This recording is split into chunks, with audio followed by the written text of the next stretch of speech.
जय गुरु जी संगत जी। मैं गुरु जी की नई संगत हूँ और माफ़ कीजिएगा, मैं अपनी आइडेंटिटी छुपाना चाहती हूँ। इसलिए आज मैं पहली बार अपना सत्संग शेयर कर रही हूँ, शुक्राना सत्संग।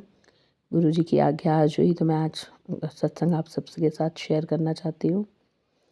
मैं गुरु जी के महामंत्र जाप से इस सत्संग को आगे बढ़ाऊँगी।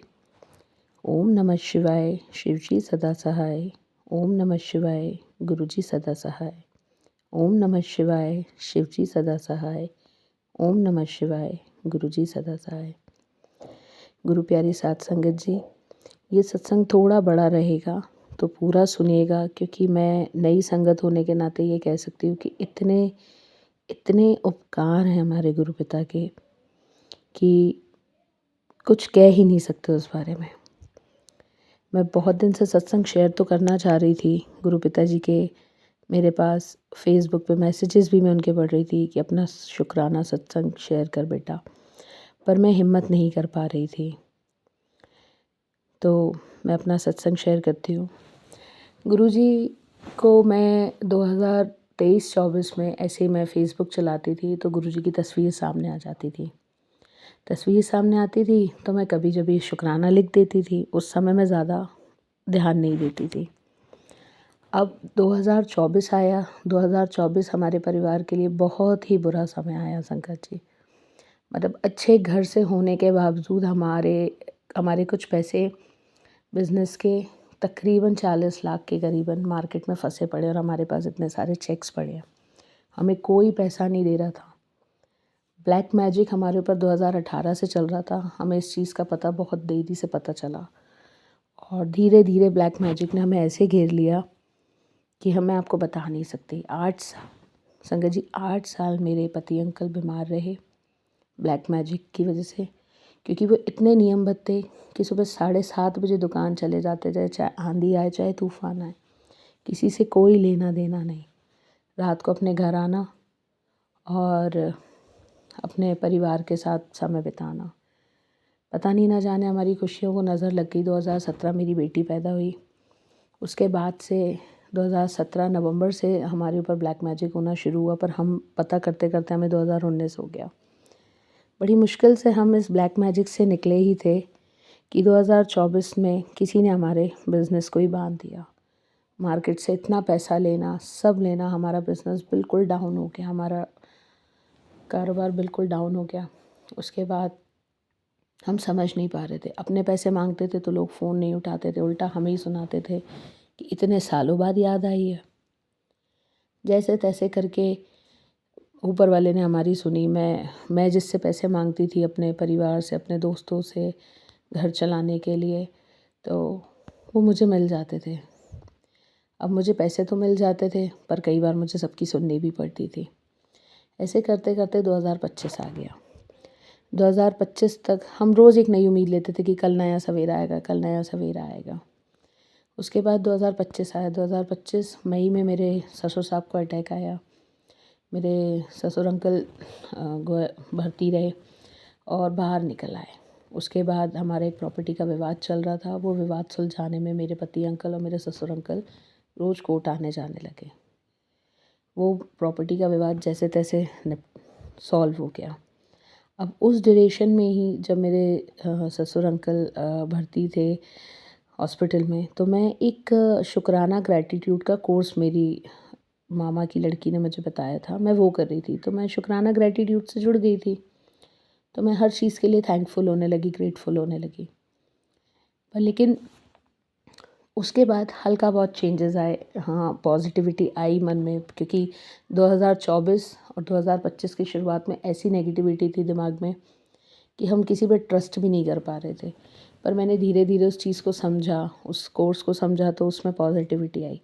चूँकि मैं पॉजिटिव हो चुकी थी तो मैंने जैसे तैसे करके अपने परिवार लोगों को भी पॉजिटिव किया। मेरे पति अंकल को, मेरी सासू आंटी को, मेरे ससुर अंकल को, सबको मैंने पॉजिटिव किया। हम जॉइंट फैमिली में रहते हैं। मेरे देवर देवरानी और उसकी एक छोटी सी बेटी भी है। पता नहीं साथ संगत जी, मुझे आज तक समझ में नहीं आता कि मेरे देवर देवरानी क्यों हम लोगों से जलते हैं या क्या ऐसी तकलीफ़ है, मुझे नहीं पता। मैं आज तक समझ ही नहीं पाई, सब कुछ होने के बावजूद, सब कुछ उनको देने के बावजूद मुझे नहीं, मतलब मैं फिर भी उनके लिए सद्बुद्धि मांगती हूँ, मैंने उनके लिए भी सद्बुद्धि मांगी। अब जो मेरे ससुर अंकल हैं वो थोड़ा-सा डामाडोल होते हैं, वो कभी किसी की साइड ले लेते हैं, कभी किसी की साइड ले लेते हैं। तो ये तो रही उनकी बात। जैसे-तैसे मेरे पति अंकल अब ब्लैक मैजिक से बाहर आ गए थे, पर फिर भी जो ब्लैक मैजिक वाले हैं वो हमारा पीछा नहीं छोड़ रहे थे। पर हमारी पॉजिटिविटी से कुछ चीज़ें चेंज हुई। अब फिर आ गया समय बिज़नेस का दोबारा से, जब प्रॉपर्टी का विवाद सुलझा, कुछ पैसों का अरेंजमेंट हुआ, तो हमने नया बिज़नेस चालू किया। अब मेरे पति अंकल फिर जाने लगे दुकान पर। मेरे देवर अंकल ने मेरे ससुर अंकल का दिमाग घुमा दिया और मेरे पति अंकल के खिलाफ़ भड़का दिया, तो जिसकी वजह से हमारा फिर थोड़ा सा सेटअप बिगड़ गया। अब 2000 ये फिर हम लोगों ने थोड़ा आया गया कर दिया, कोई दिक्कत नहीं है, हमने सब ऊपर वाले पे छोड़ दिया। अब फिर मैं फ़ेसबुक चलाने लगी। फिर अक्टूबर 2025, सितंबर अक्टूबर, मुझे अच्छे से ध्यान नहीं है कि सितंबर अक्टूबर का ही समय था, दिवाली से पहले का, कि फिर से मुझे गुरुजी की तस्वीरें फ़ेसबुक पे, यूट्यूब पे दिखने लगी, ख़ास करके फ़ेसबुक पे। जब मैं फ़ेसबुक पे देखती तो मैंने भी शुक्राना लिखना शुरू कर दिया। मैंने कहा सब लोग देख रहे हैं। फिर मैंने एक बार यूट्यूब खोला तो यूट्यूब में गुरुजी का सत्संग, जो नीतू कपूर एक्ट्रेस हैं, उनके यहाँ सत्संग था। मैं थोड़ा हैरान, मैंने कहा ये भी मानती हैं गुरुजी को, देखना चाहिए, समझना चाहिए। मैंने और गुरुजी के बारे में जानना शुरू किया। मैं और पढ़ने लगी और जानने लगी यूट्यूब के माध्यम से। फिर रोज़ फ़ेसबुक पे जब मैं शुक्राना करना शुरू किया तो मेरे लिए मैसेजेस आने लगे। वो मैसेजेस में पढ़ के मुझे एक अजीब सी पॉजिटिविटी आने लगी। मैंने अपने पति अंकल से शेयर किया। मैंने कहा ऐसे-ऐसे गुरुजी हैं और इनको इतने बड़े-बड़े लोग भी फॉलो करते हैं, तो हमें भी उनको फॉलो करना चाहिए। पता नहीं ना जाने क्यों उनको फॉलो करने के बाद से एक अंदर एक पॉजिटिविटी आती जा रही है। मेरे पति अंकल ने मेरी बात सुनी, समझी, वो भी धीरे-धीरे गुरुजी से जुड़ गए। तो ये तरीका था अच्छे से गुरुजी से मैं सितंबर अक्टूबर, मुझे अच्छे से ध्यान नहीं है, पर 2025 में मैं उनसे जुड़ गई। 2025 में जुड़ी। अब धीरे-धीरे जैसे गुरुजी के बारे में सबसे पहले मुझे, क्योंकि मैं बहुत नई संगत थी तो मुझे ज़्यादा, ना मैं किसी को जानती, ना मैं किसी से बात करती थी। सत्संग भी पहले कम सुनती थी, मैं बस फ़ेसबुक के माध्यम से जो मैसेजेस आते थे वो पढ़ती थी। तो उसमें मुझे पता चला कि गुरुजी दर्शन देते हैं, गुरुजी तितली रूप में दर्शन देते हैं। पहला मुझे ये पता चला कि इस रूप में दर्शन होते हैं। तो मैंने गुरुजी को मानना शुरू किया। अब दिवाली आई।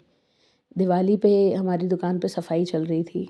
सफाई करते-करते मेरे पति अंकल भी चूँकि अब गुरुजी से जुड़ गए थे, तो मेरे पति अंकल का फ़ोन आता है कि मुझे उन्होंने बोला, आज ना दुकान पे बड़ी देर से एक बड़ी प्यारी सी तितली, बहुत देर से, कम से कम 1 घंटे से इर्द-गिर्द घूमे जा रही, पूरे दुकान में घूम रही है।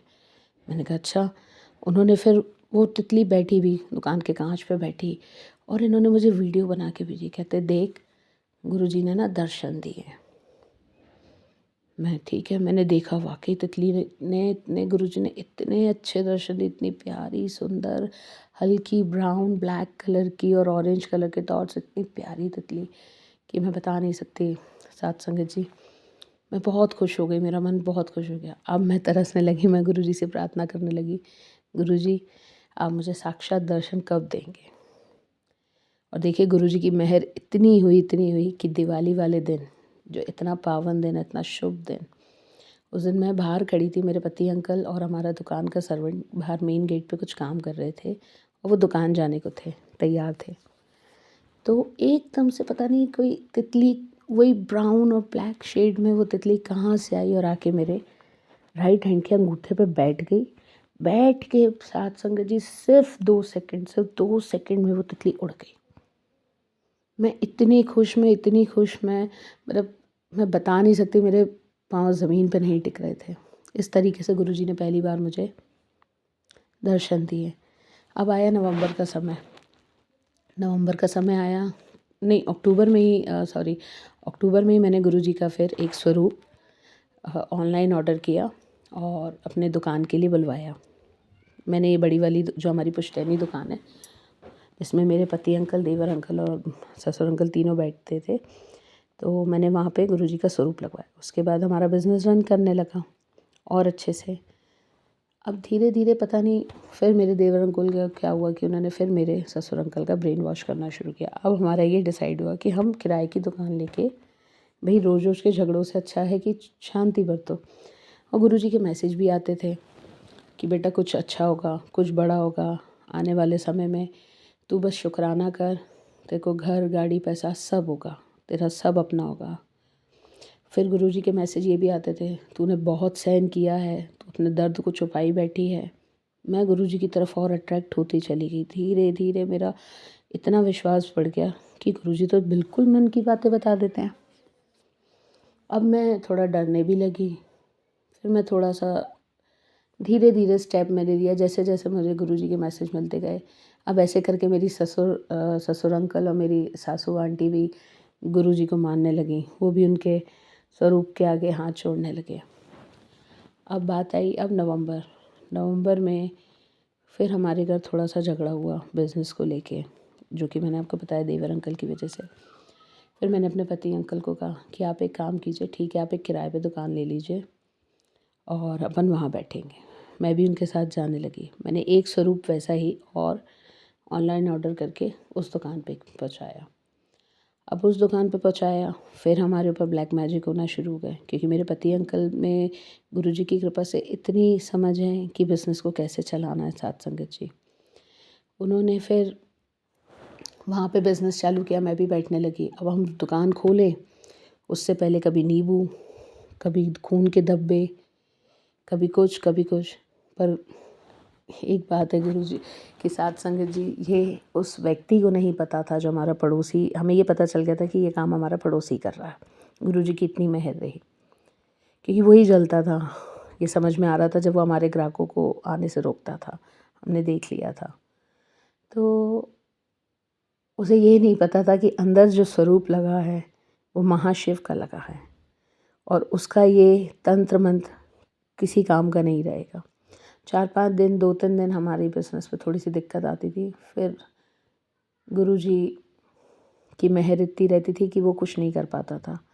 पर अब उसने पता नहीं क्या किया है, मुझे समझ में नहीं आया कि उसने किया है कि गुरुजी कुछ और चाहते हैं। हमारा पहला नौकर हमें छोड़ के चला गया। अब ये काम हमारा मशीनों का काम है, नौकर के बिना नहीं हो सकता।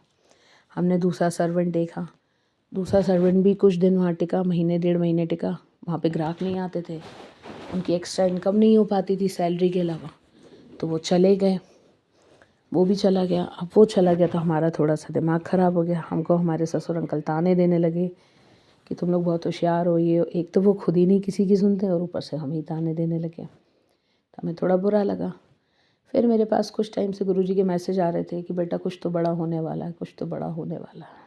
मैं सोचती थी गुरुजी मैसेज तो करते, अंदर से घबरा भी जाती थी कि ऐसा पता नहीं क्या बड़ा होने वाला है, कैसे होगा गुरुजी।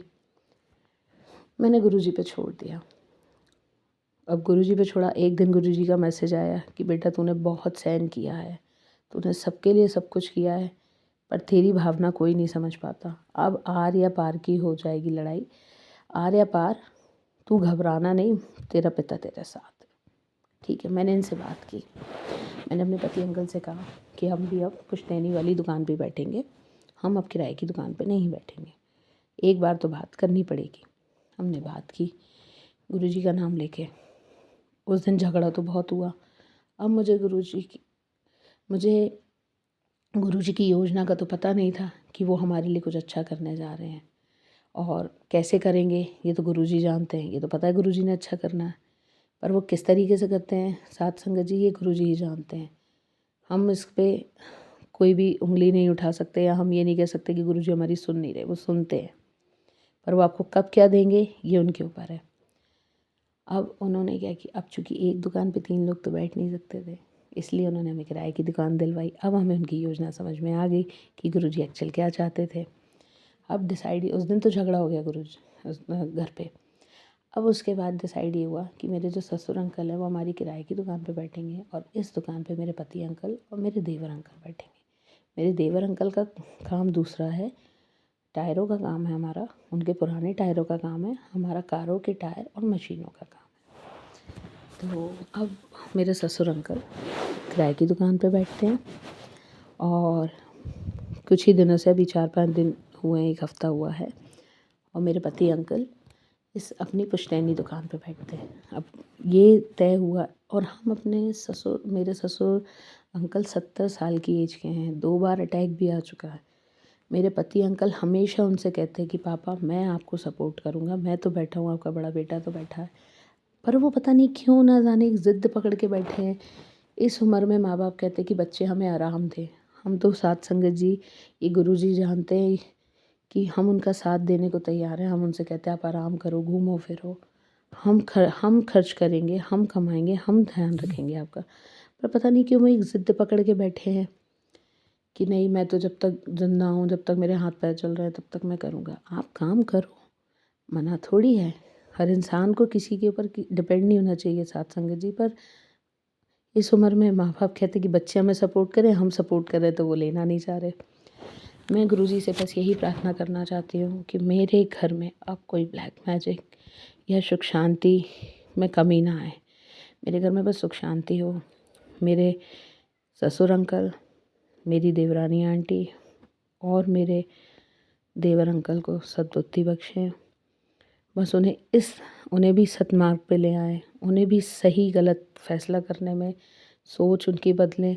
वो सही गलत का फैसला नहीं कर पाते और इस वजह से घर में झगड़े होते हैं, और मुझे झगड़ों से सख्त दिक्कत है, मुझे नफ़रत है इन चीज़ों से। मुझे बहुत अच्छा नहीं लगता जब झगड़ों की बात होती तो मेरा दिल घबरा जाता, मुझे बुरा सा लगता है, मेरा दिल टूट जाता है।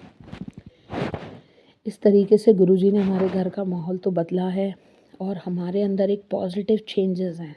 अब मैं और मेरे पति अंकल इन झगड़ों से दूर रहना पसंद करते हैं। पहले हमारे यहाँ झगड़े होते थे, सब होता था, पर गुरुजी के आने से इतने चेंजेस तो हमारे अंदर आए हैं। गुरु प्यारी साध संगत जी, गुरुजी ने बहुत चमत्कार दिखाए। डाउनफॉल भी रहा बीच में। आप ये मानिए कि नवंबर दिसंबर जब हमने अपनी दुकान वहाँ शिफ्ट की, नवंबर में, दिसंबर तक हमारा बिज़नेस बहुत अच्छा चला। फिर जनवरी में हमें थोड़ी सी पैसों की दिक्कत आई, अभी यही जनवरी 2026। पर फिर भी हमने हिम्मत नहीं हारी। अंदर एक पॉजिटिविटी थी, गुरुजी के साथ जुड़े हुए थे ना, तो बहुत अच्छी पॉजिटिविटी थी, बहुत अच्छे से हम काम कर रहे थे।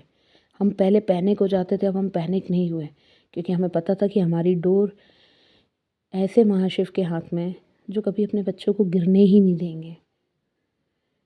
इसलिए हम निडर होकर अपना सारा काम आराम से करते रहे। और अब मेरे पति अंकल इस दुकान पे बैठे हैं। अब ये डिसाइड हुआ है कि हम रोज़ 1000 रुपये अपने ससुर अंकल को देंगे, चाहे वो उस दुकान पे बैठे चाहे ना बैठे। और हमें कोई दिक्कत नहीं है। मेरे पति अंकल तो कहते हैं कि 1000 नहीं, मेरा काम गुरुजी इतना अच्छा चलाएं कि मैं रोज़ 2-2.5 हज़ार आपको दूँ, खुद भी अपने बीवी बच्चों को पालूँ और आपको भी अच्छे से देखूँ, आप भी माँ बाप हो। मेरे पति अंकल बहुत सीधे हैं संगत जी, वो किसी का दुख नहीं देख पाते, पर पता ना जाने क्यों लोग उन्हें ही दुख देने के लिए बैठे रहते हैं। मैं गुरुजी से बस यही प्रार्थना करती हूँ हमेशा कि मेरे घर में सबको स्वस्थ रखें, निरोगी रखें, सबको खूब दें, सब अच्छे से रहें, मिल बांट के रहें।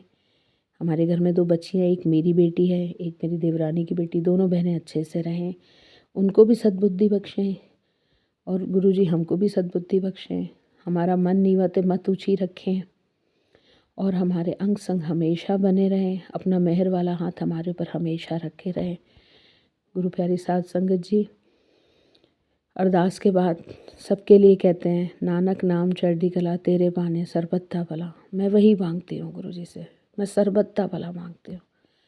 सरबत्ता भला करना मेरे गुरु पिताजी। अनंतम अनंतम शुक्राना है आपका, जो आपने अपनी इस बच्ची को अपने से जोड़ा, उसकी ज़िंदगी ऐसे चेंज की।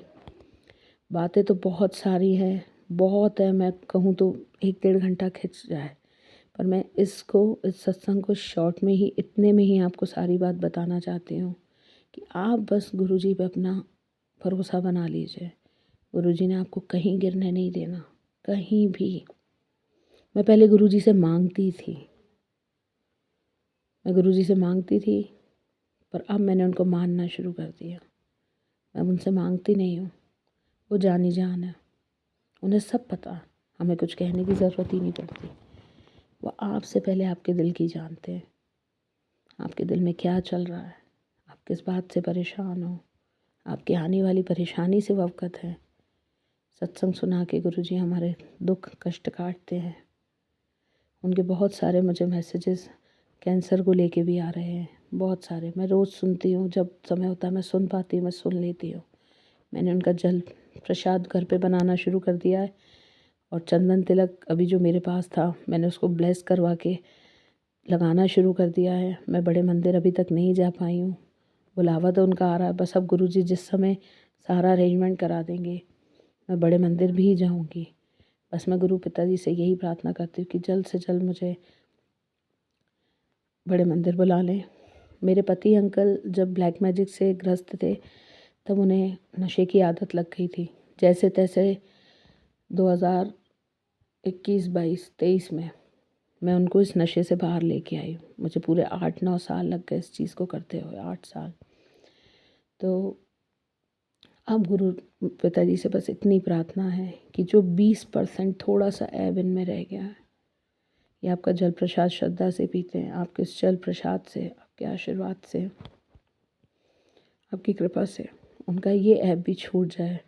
गुरु पिताजी मुझ पे इतनी मेहर करना।